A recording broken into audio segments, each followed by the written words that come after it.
Welcome to the American Diversity Report podcasts, where we interview change makers and diverse innovators who make a difference in this world. I'm Deborah Levine, the editor-in-chief of the American Diversity Report and your podcast host. And with me today is Keilon and Ratliff. And I probably didn't get that quite right, but I hope he will say it absolutely correctly. He is head of automotive and oil, gas, and energy staffing at Kelly Professional and Industrial. Vice President Keilon Ratliff spearheads Kelly's efforts to provide job seekers with nonviolent criminal records a path to employment. Under his leadership, Kelly collaborated with an automotive manufacturer to hire second chance workers who had previously been disqualified from consideration. The initiative enabled the client to increase its talent pool, address critical staffing needs, and improve retention rates. That's quite success. Thank you for joining us. Thank you for having me. Truly a pleasure. Not everyone can do what you've done. How did you get involved in this? Tell us a little bit about yourself. So wow, that great question, and how I got involved in this can be probably answered and summed up probably an hour's worth of discussion here. But just very, very quickly, so born and raised in Northeast Ohio, from Youngstown, Ohio, for any listeners who have been in that area. It was really my undergrad. I majored in psychology and human resources that really started to give me the background and really intensify my passion of purpose, if you will, as to how I can help, my neighborhoods and the places I came from, being an African-American male, coming from an area that didn't, in my mind, have the same opportunities as everyone else. When I got into, when I started to get into human and really the psychology behind it, I knew that I had a passion towards helping people, and it steered me in the direction of job seekers and getting people placed in jobs. So that's kind of how I started my career, getting into the business that way. And from there, my passion just amplified and my voice amplified with regards to figuring out ways that I can, serve out my noble purpose, and that is helping people go to work and have an equal opportunity to go to work. And how long have you worked in that arena? So it'll be 23 years next month in October. So congratulations. Quite some time. Yes, quite some time. Thank you. Perfect timing. Yeah. So as you think about your career in all these years, does one story stand out among them that inspires you? Yeah, man, so many. And I'll tell you that it's really, as I talk to the communities, right, and the people within the communities about getting jobs, I mean, everyone's story is different. Everybody has a reason on why they want to work, right? But I kind of sum this all up into one statement, but I see the impact it has on changing people's life when they find a job or they get a job, right? Just to be able to procure a salary and to put food on your table for your family is so life-changing. It's that feeling, right? And I've been able to experience that so many times. The euphoria of that engagement is one that I will forever have a passion for. Also, I see the difference a dollar makes, right? Somebody going from, $15 an hour to $16 an hour, the difference that $1 per hour can make in the changing of someone's life. I see the impact of that. So there's so many stories I can give around those things, but they all have so much importance to me, especially, like I said earlier, from where I came from and the culture that surrounded me, being able to see that difference. I know what that difference makes and how that can improve a community in general when, you have people such as myself and companies like Kelly helping the community and helping people find employment. I'm sure it is very satisfying indeed. Tell us a little bit more about Kelly's Equity at Work program. Yeah, so Deborah, I appreciate that. And so at Kelly, we actually, one of our pillars is equity at work, and equity at work is really about removing barriers to help people find employment, right, and creating equal opportunity for employment. Barriers can be defined in many, many different ways, and depending on the area, depending on the market, the industry, et cetera, it may differ, right? But there's many companies out there that have barriers that they put up for people to come to work. And oftentimes those barriers are not even realized, right? It can be something as sophisticated as, the barrier of having a criminal background screen in place. It can be something as simplistic as the shift time of when you are bringing somebody into your building or to your four walls, right? And so depending on what that is and depending on the market, our job is really to help identify those barriers and help our customers that we work with understand how to either one, abolish those barriers or minimize those barriers so that we can create equal opportunity for the populations in which they reside and in which they want to find talent in.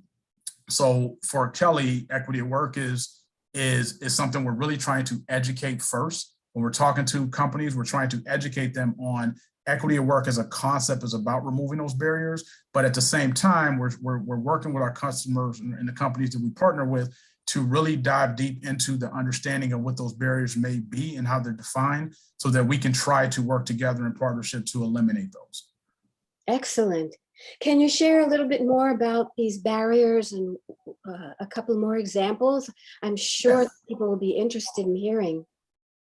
Yeah, absolutely. So, one of the things we do when we work with a company is the first thing we do is we try to identify what those barriers are, and we try to come to some common understanding of either one, why they exist, or two, the consequence that may be in place if they're not removed, right? So for example, I'll use the criminal piece of it.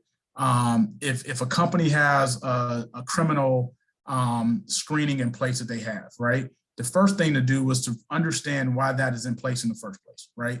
What are you trying to protect against as a company?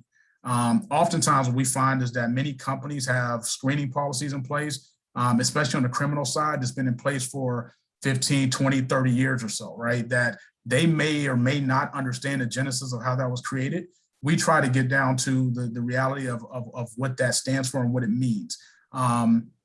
At Kelly, we have an initiative called Kelly 33 that specifically focuses on the criminal background barrier, right?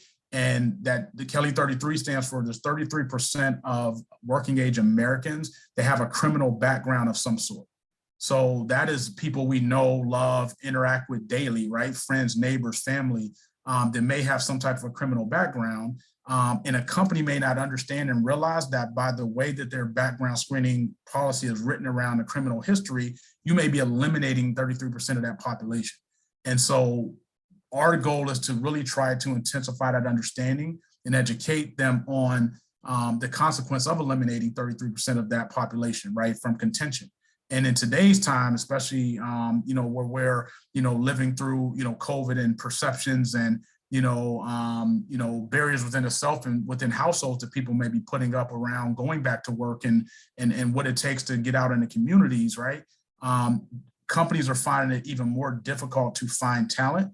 And so if we were to say, hey, you're eliminating 33% of that talent without ever giving them a shot, most companies are now, their antennas ways to say, hey, you know what, we want to talk about this, we want to think about this because it's hard enough to find talent in general. If you're telling me that we're eliminating 33% from contention before we even take a look, I want to know about that, right? And that's one example, the criminal background piece of it, but there's many barriers that can have the same parallel impact on that if it's not explored. Well, what you're doing is certainly needed, especially during COVID. It must be quite a challenge. Yeah, absolutely. And again, most companies, as they talk to us, their first engagement with us is, okay, hey, find us talent, right? And most of them don't really care to explore the recipe of what it takes to find that talent. Just get me talent, right, at the end of the day. Yeah. But they may not understand that there may be discriminatory ways that they have within the process and policies that they have written that may be prohibiting them from finding that talent, right? And the consequence of not, eliminating some of those ways may be crucial with regard to the product they're trying to get out of their door, right? So now they're more open these days, especially with how tight the labor market is, to have those discussions. So it's fortunate, but it's unfortunate that you have to talk about that in the first place, because it should be the right thing to do. Most companies are not really intimately going through their policy. Like I said, most of the policies the companies have been inherited time and time again, and has not evolved with the market. Well, this is certainly the time to take another look at these, for sure. Do you run into a lot of hesitation about this? Yeah, great question. Yes, actually. So, and in my experience, typically what is misunderstood is sometimes it's easy to say no to, or it's easy to say, hey, I don't care about that, or I don't want to know more about that, right? And typically, if we're having conversations with anyone that doesn't necessarily understand, our first step is to educate, right? Our first step is to really help them understand. I was just recently having a conversation with a customer who was pushing back a little bit about Kelly 33 and the criminal background piece of it. And their response to me was that, hey, this is our corporate policy, and I don't think our corporate is going to change our policy, right? And I asked the question, why? Why do you personally feel like your corporate partners and stakeholders are not going to change your policy? Well, it's always been this way. That make it right? So if it's always been that way, how does your corporate leaders feel about the fact that, you guys may be eliminating contention for a lot of the workforce out there?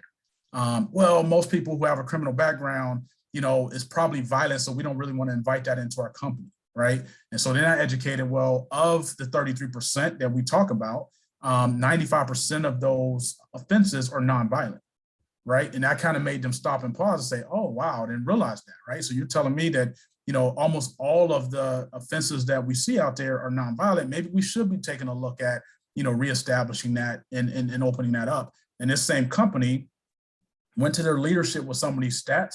Their leaders had no clue they even had that wording in their policy, that they were eliminating those people. And they said, well, absolutely, we'd be open to having that discussion and talking about that and eliminating that. So now we're at the stage where we're now working together in partnership with them to reword their policy and help them, re-educate not only themselves, but the market on who they are as a corporation, because some of the stuff they have written in their policy, they don't even stand for as a company, but they didn't understand that as it came to, outsourcing for talent, right? So it's just having those conversations and really finding, the reality that the customer is working through to understand that, right? So that's one example, but I have many examples of that where customers just are not educated in what that means. Not only are they not educated in the market and the stats and how they could be helping or prohibiting talent from coming in, they're not even educated oftentimes on what their policies read as. So that's our goal and our intention. Wow, fascinating. Yes. And I'm sure the people that actually get hired and are given the second chance are delighted that the world is changing around them so that they have that opportunity. Yes. Yeah, and that goes back, Deborah, to what I stated earlier about my noble purpose and our noble purpose at Kelly, and that's finding, people work, right, in ways that enrich their lives.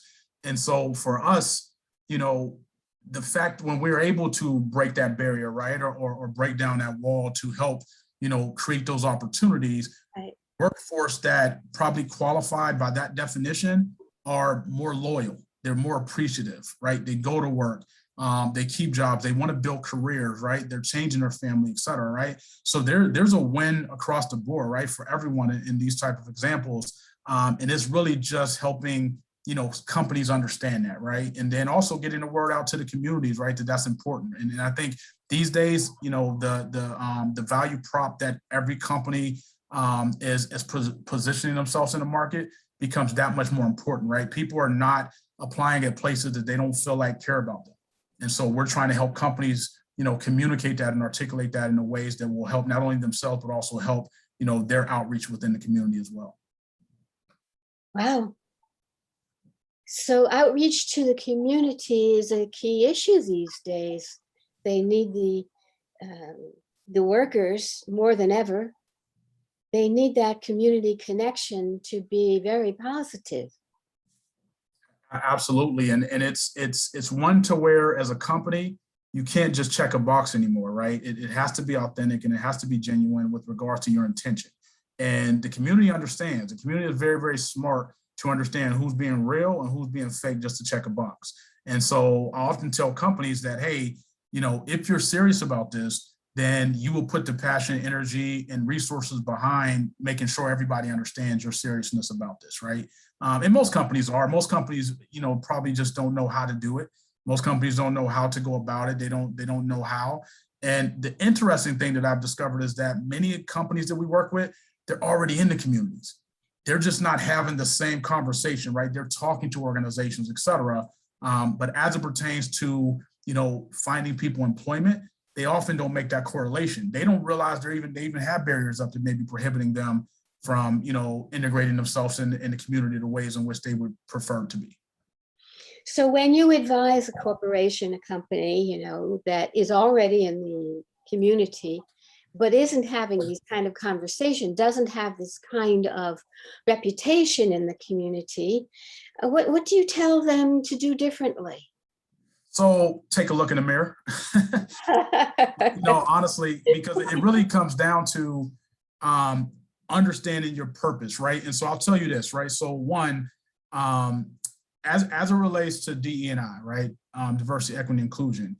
I think that many companies, if you would ask, if you go to their website, et cetera, they all care about DE&I, right? I think that's a fair statement to say. Most companies, I haven't seen any in the news that came forward to say, hey, we don't care about DE&I, right? So, right. So as you think about that, as you start to engage and you start to talk to them about that, you get different levels of engagement, right? And what they're doing about it, right? Some are just talking about it, some check boxes. There's others that are very, very passionate about it, right? But as you relate it to finding opportunities for people to actually go to work, there's not many that have that secret sauce to say, hey, this is how we do this. This is how we do outreach.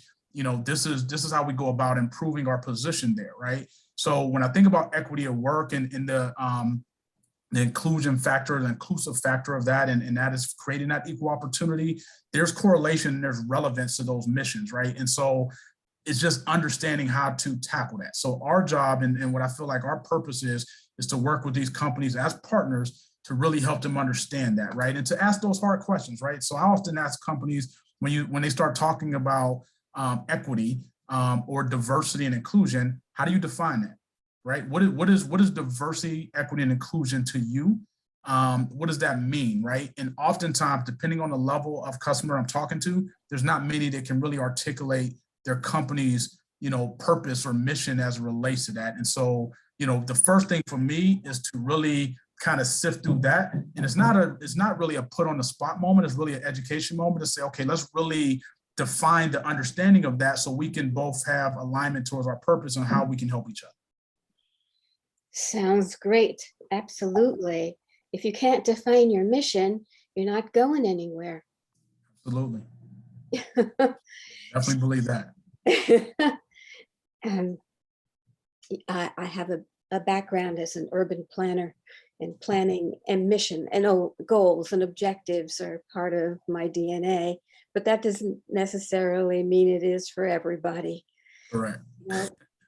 So, do you find that one of the things that happens when they engage with the community on a better level, that they may be telling stories about how they care and what they're doing about it? Absolutely. I think through communication comes education, right? So I think the more communication an organization can have with the community, the better.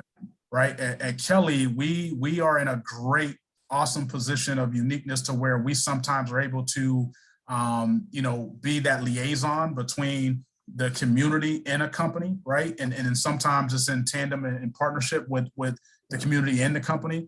But I think anytime we can foster more communication, There's more education, whether that even is to the community, right? There's a lot of, people within a community that may not necessarily understand, what a company does or who they are or what their missions are, et cetera. The more you learn about that, the more that traction becomes real to say, hey, I would love to go work for that company, right? So if you truly want to make an impact, you should be trying to figure out, how do I get out to the community more, right? How do I define my voice as a company, and how do I get out there to have those discussions in order to amplify that? Yes. Wonderful. Where do you see this going, say, in the next year or two? So I hopefully it will become a norm, right? Hopefully it's something that, it is the right thing to do, and every company will do moving forward. And it's less education, and it's more so about the logistics of how to position things and how to get out there and the timing and everything. So that is what, would be my nirvana, is to say, hey, if everybody, when you go to a company, they're already doing these things for the most part, and they're already talking this way, and they're reaching out to the communities, and it's just now figuring out the best way to maximize the tentacles that you do have out in the market.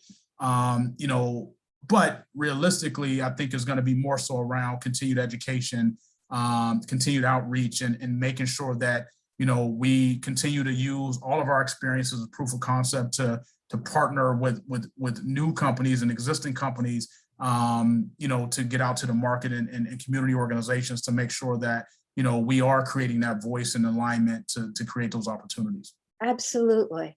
Well, thank you. And I hope our audience is listening to this, because you're going to be part of the future.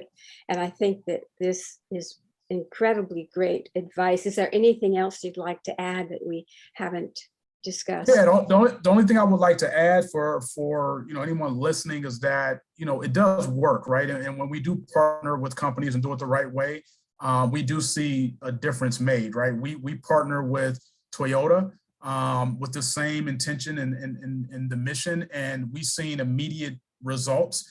Together with Toyota, we partnered to eliminate some of our policies around background screening and criminal background screening, to be specific. And almost immediately, within the first 90 days to 6 months, we've seen our applicant pool rise, right? We've seen our retention numbers go down. We've seen our diversity numbers go up 8%. And we did that by partnering not only with Toyota, but also with the community that in their surrounding area.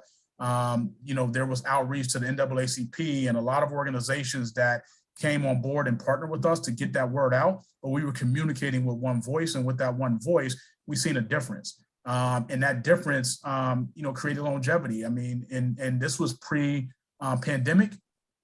And I will tell you that the numbers post-pandemic are probably the best we see in the market today with regards to the resilience that has been put forth with our turnover numbers, et cetera, with Toyota specifically. So we know it works, and we know it's the right thing to do, and we know it makes sense. So that's the last thing I would ask everybody, just to trust in that, and to trust in that communication and that education. Well, congratulations on the success that you've had, and perhaps you'll come back in, say, 6 months or a year to report on how it's grown and what else people can do. Audience, I think you are ready to move in this direction for sure. Thank you so much for inspiring us. Keilon, it's been wonderful to have you with us. Thank you so much. And thank you, audience, again, for being part of the American Diversity Report podcasts. And we will be back. Thank you. Absolutely.